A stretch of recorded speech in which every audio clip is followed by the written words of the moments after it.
I grew up in the 1980s and 1990s in the UK. But as in the US, it was a time rife with homophobia, with anti-gay smears, slurs, and basically persecution.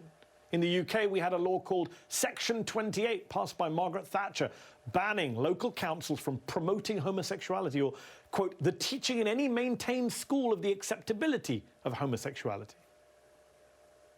Children who need to be taught to respect traditional moral values are being taught that they have an inalienable right to be gay. One of the most pernicious and vicious of smears back then was to suggest that gay people, gay men in particular, might be pedophiles, might be interested not just in same-sex relationships, but in preying on innocent children. A lot of people believe this, I'm sorry to say. I grew up back then, 25, 30 years ago, in a country rife with homophobia. I grew up in and remain a proud and practicing member of a conservative faith community, which, like so many other faith communities, still has religious objections to homosexuality. As I've discussed many times before, I grew up, sadly, hearing, believing, saying all sorts of awful things about gay people. Even decades later, it still embarrasses me. Helping perpetuate that nonsense is, without a doubt, still one of the things I regret most. So I don't want to go back to that awful time. I remember it well. A lot of us, though, thankfully, we moved on from that. We changed many of our views over the past few decades, especially as we came into contact with more gay friends or colleagues or family members who began to come out more and more, and as gay marriage was legalized. We stopped believing and spreading crude and hateful homophobic tropes. And today, just as many Muslims are struggling and are trying to find ways to resolve their Islamic faith with their belief in the equality of all people, so are many Christians in America too, even on the right. And look, it's easy to forget how much progress we have made in this country on gay rights in a very short and very recent period of time. The Supreme Court's Obergefell decision legalizing gay marriage was less than a decade ago, 2015. Barack Obama ran for president in 2008 saying marriage is only between a man and a woman. And it was only the following year, 2009, that the Matthew Shepard Act passed, extending US federal hate crime laws to sexual orientation for the first time. Don't Ask, Don't Tell wasn't lifted till 2010. But we did make that progress.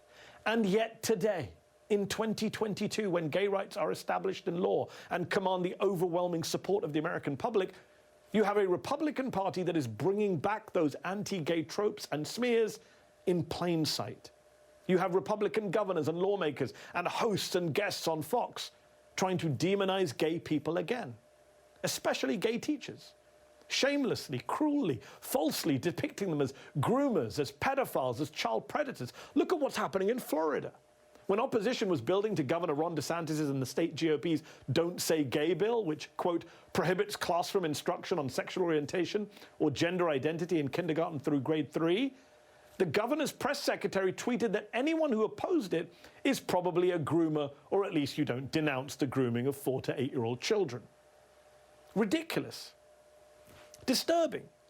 And yet it's been open season on LGBTQ communities ever since.